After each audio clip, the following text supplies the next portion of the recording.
This morning, and we are very luckily joined by Nicksick, a head coach over at Xtreme Couture. So, firstly, this morning, Eric, how are you doing today? I'm doing well. Yeah, just got home from a long day at the gym and a bunch of practices and good stuff. So back home. That's it. That's it. You got to love the time at home. So, Eric, firstly, one thing I want to ask you is obviously you work with a lot of high-profile professional fighters, and you know it's always amazing to see the side of the professionals. But are there any areas where coaching amateurs or working with amateur fighters leading up to their competitions or their fights, are there some ways that can be more enjoyable or more rewarding as a coach? Yeah, I think so. And I think it's important too, is because obviously each fighter has a shelf life, and they're only going to be fighting for so long. And if you're investing always so much time into the top level, top tier fighters, eventually those guys are going to retire and move on. So when you put that time in back into the amateur circuit or the younger guys in the gym, you start to build that rapport with them because they're going to be in that spot one day. So not only is it rewarding, but it's also important, I think, for kind of the ecosystem, if you will, of the coaches. Yeah, I understand that completely. I wanted to ask you. I know you train as well. I've seen, physique, you're in shape.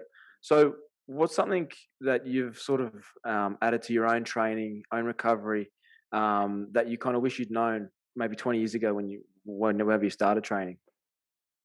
I think the biggest thing for me is just understanding the brain health. At an early on phase for all of us. I think for me, like coming from a football background and not really understanding the damage that I was putting onto my own brain, but then coming over to Xtreme Couture, and then I was a day one guy, so watching a lot of the training, a lot of the sparring, it turned into just like just a bunch of tough dudes beating the crap out of one another and not really taking care of their brain health.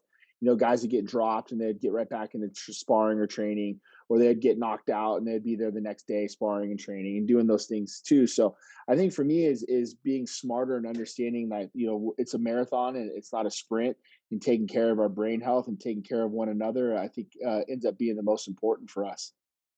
Yeah, so that kind of feeds into our next question because I was going to ask you what piece of advice would Coach Eric give to white belt Eric, fresh on the mats for a month? What piece of advice would you give to yourself early on in your martial arts journey? Step outside your comfort zone and be vulnerable at times, and try to pick up as much as you can from other coaches. And I think you're so young and so impressionable when you're at that white belt level, or you're just getting new to the game, that you almost take a lot of the traits of the people you surround yourself with. And I'm big on not allowing, but I want my fighters to train at other gyms and travel and see other coaches and do those things, because I think that that's the sport itself, is it's constantly evolving, and you need to be on the cutting edge of that evolution. And if you're not, you're going to get left behind. So I think just really stepping outside your comfort zone and taking in as much as you can of as much knowledge as you can. Switching topics a little bit, Eric. I want to ask you. I know judging is quite a temperamental issue in MMA, and obviously something you've experienced recently with the Sean Strickland fight. In your opinion, what are some changes or maybe accountability, sorry, would you like to see implemented, that you maybe think could improve the quality of judging? As you know, like judging has such a massive impact on a fighter's career. A win bonus can be $50,000, or a knockout bonus, or whatever you're talking about. So, what do you think you could improve on, or an area you think you could adjust? I think more open lines of communication. Maybe having like an understanding of why a certain judge scored it a certain way, and a lot of times, like for me, if I attack somebody or if I'm mad about something, a lot of it is probably more my temperament at the beginning, but I also want to understand and know the reasons why. And I don't want to put the guy on blast, but I'm going to say this because he really, I really appreciate the fact that, like, so there was a decision that Mike Bell made in one of our fights, and then Mike Bell took the time to call me and talk to me about what he saw and why he judged it a certain way. And by doing so, it helped me bring light or understanding to what he was seeing from his vantage point and why he scored it that way. And that I appreciated that. That helped me as a coach, and that helped me understand, why this particular judge saw it the way he saw it, and that communication helped me. Now, and granted, we are friends, and that's why he reached out. But if there's more communication between coaches, fighters, and judges and refs, it's only going to help us clear up a lot of those things that we're all we can do for us to protect ourselves or to get any results is to go to social media. So like that's my one platform that I had. So I went to social media and said what I said about Sal Diamato. But guess what? Two of the athletic commission guys were in the gym yesterday to come in and talk to me, and it made an effect. They actually came in and said, "Well, here's some of the things that we're working on improving, and these are these things," and they talked to me about those issues. So that stuff to me is important. But for us, like, what do we have to do to get results? We got to like hit them with a tack hammer. If we don't, then there's just going to be the next week and the next week and the next week, and all these guys are going to keep doing is doing the same thing. Now, granted, I understand the fact that like, these guys, their only reps that they're getting, the reps that they get are live reps. They're not practicing like we practice on a day-to-day basis. So I always open our gym up. I said, look, if you guys want to come to our gym and you guys want to help or judge sparring rounds, get better and do those things where you're seeing more rounds where they don't count, then I think that's only going to make your game better. Like, when do you see special forces guy just go to war? They train every day to be the best at their craft. Why not the same thing for when it comes to judging? And and they work 9 to 5s, they go home, and then they go to judge on Saturdays when livelihoods depend on it. And to touch on that, just some of my own thoughts is I think in MMA especially, we hold the referees to such a high standard, and as we should. They have a really important job in there. They're looking after the health and safety of these athletes. But I think we also then have to hold these judges to a really high level of accountability, because they have maybe not as much direct impact on saving a fighter's health, but in terms of the direction of their career, a wrong decision can be really damaging. It can be really damaging, as you would know yourself, to any fighter. So, you know, talking into that, I guess some misconceptions in MMA is one fighter that you've worked with is Aljamain Sterling, and obviously there was a lot of drama surrounding the last fight. And from our perspective, we think people are almost forgetting about how good and how dangerous Aljamain is just because of that sort of drama surrounding that last fight. I mean, there's a reason why Aljamain was in the position to fight for the belt in the first place. So, as someone who's worked with Aljamain, do you feel he's been underestimated by the general public going into this rematch? Yeah, I really do, and I feel like a lot of that scrutiny is not really warranted. He didn't ask to get illegally kneed in the head. It was a product of what happened, and because of that, Peter Yan was stripped of his belt, and it was Aljo's because of a DQ. No one wanted to win that way. Now it was the things that were after that preceded that I think were Aljo had some issues with the public. But I look at it like, for me as a coach, his character, his work ethic, and the way he carries himself amongst the team in the gym. And he's a guy that you would love to have in your room. The guy that you would pattern every one of your fighters and point at and go like, this is the way you should conduct yourself as an athlete. And he was unfortunate because of that injury. Now into that camp, his own injuries where he had the neck, he had a bunch of other things going on. Now those things are rectified, and now he's able to go back and train healthy and doing all the right things. And we got 5 or 4 rounds in there with Peter Yan, and there's areas of improvement that we have to come up with now in this next camp. So, I think he's being overlooked, and that's fine, and I completely understand the reasons why. But at the end of the day, it's us to do our job and then to go execute that on April 9th. Do you think, in terms of, say, an MMA fighter as a whole these days, do you think the age of the specialist, back in the day there was a specialist of the guys that were, pure, BJJ, pure strikers. Do you think that age of being a specialist is maybe gone in MMA?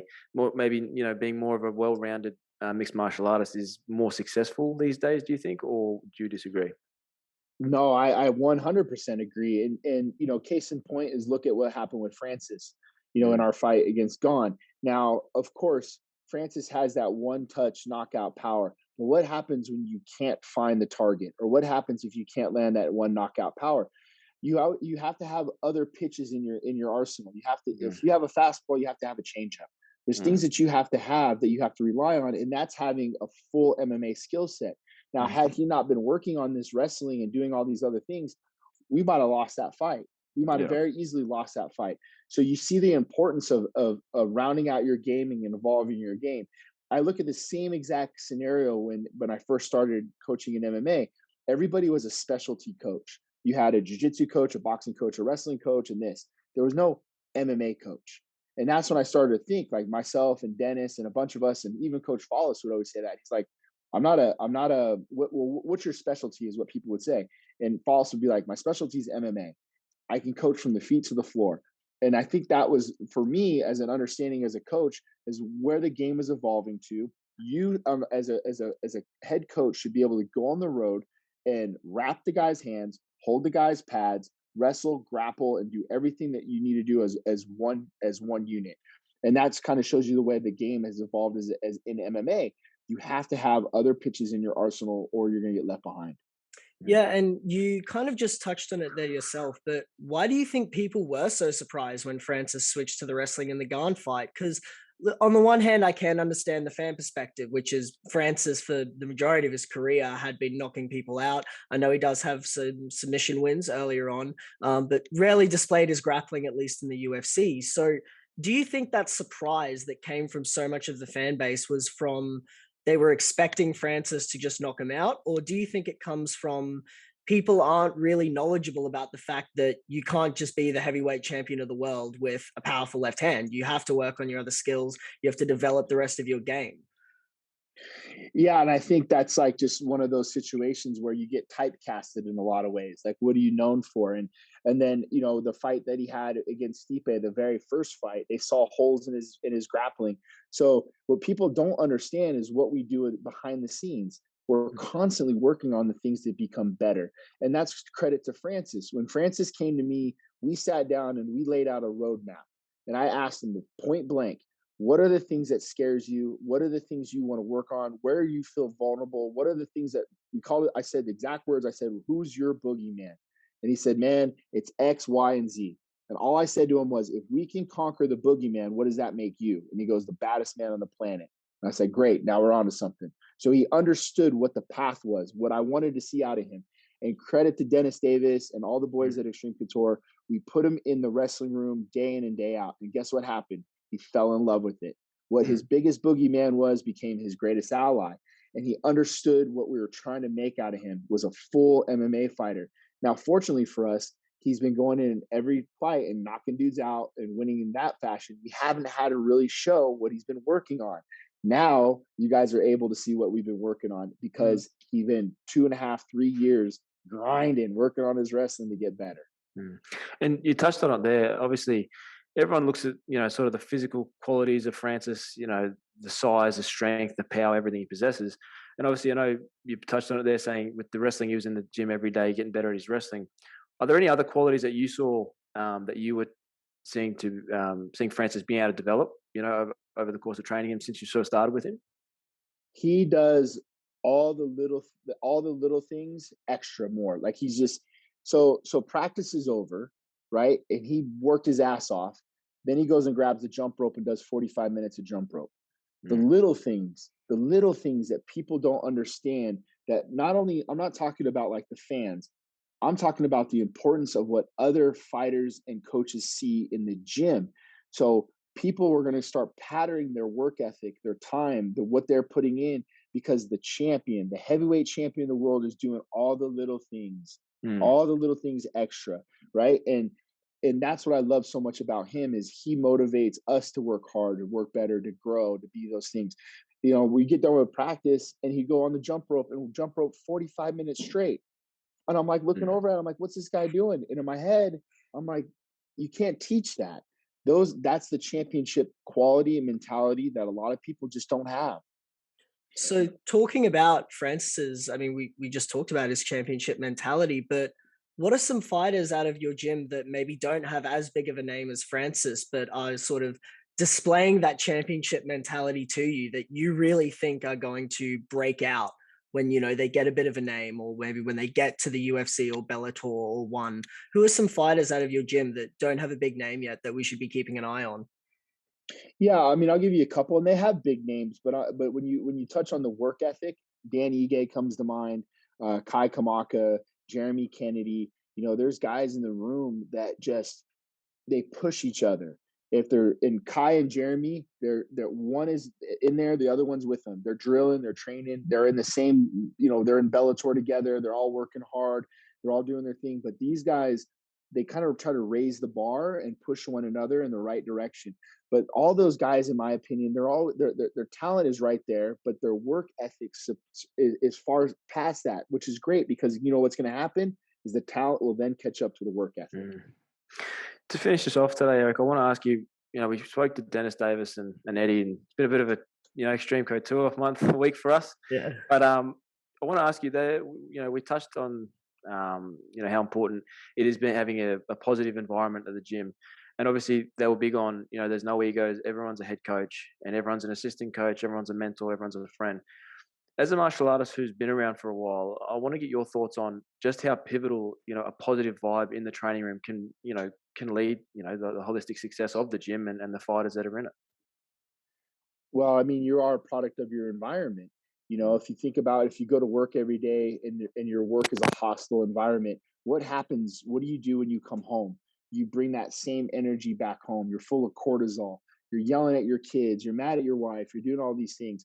So, I mean, listen, we've been in the gym at Xtreme Couture, me, myself, and Dennis, especially since day one, and we tailored and handcrafted and picked the coaches that we wanted to be a part of our gym. You have to understand that we pick we hand select these guys because they fit a standard and they fit an ideology that we all want, that we all agree upon. There's enough food to go around and everybody's going to eat. The thing for us that we take so much pride in is that, Eddie's the head coach of 4 or 5 great fighters, and Dennis is the head coach of 4 or 5 great fighters, and so is myself. And at any moment, you can interchange any one of us, and we can jump in and help one another because we're not trying to like steal anybody, right? That happened way back then in Xtreme Couture. The coaches were cannibalizing one another. They were talking trash about one another, but we push each other. I'll tell guys to go work with Eddie. Hey, man, I think you should work with Eddie on some of this stuff. Or if I can't be here, then work with Eddie. Dennis and Davis and I cornered 100 fights together. If I can't be there, you run with Dennis. Dennis, vice versa. So I think it's just a mentality that we all have. And Eddie and I laugh. We always talk about that scene from 300 where the guy goes when they go to the goat path, Yeah. And now that's our mentality was the guy with the hunchback. Yeah. Remember? And Yeah. he's showing how hard he can throw the spear. Right. And then, but he can't hold up his shield. He can't protect his man to his left. And that's been our mentality is we got to be able to protect the man to our left or you can't be part of this team. And I think that's a great answer. And I think that kind of displays something that we've been getting talking to the whole staff at Xtreme Couture, which is just, it's very much still a brotherhood and still martial arts. It's still displaying that sort of love and respect for martial arts and trying to make the gym almost a second home for your fighters. So, Eric, look, thank you so much for joining us today. You've been an absolutely great interview. We loved having you on and all the best. And we hopefully can have you on again in the future. No, I appreciate you having me on, man. Anytime you guys need me, hit me up. Easy. Thanks very much, Eric.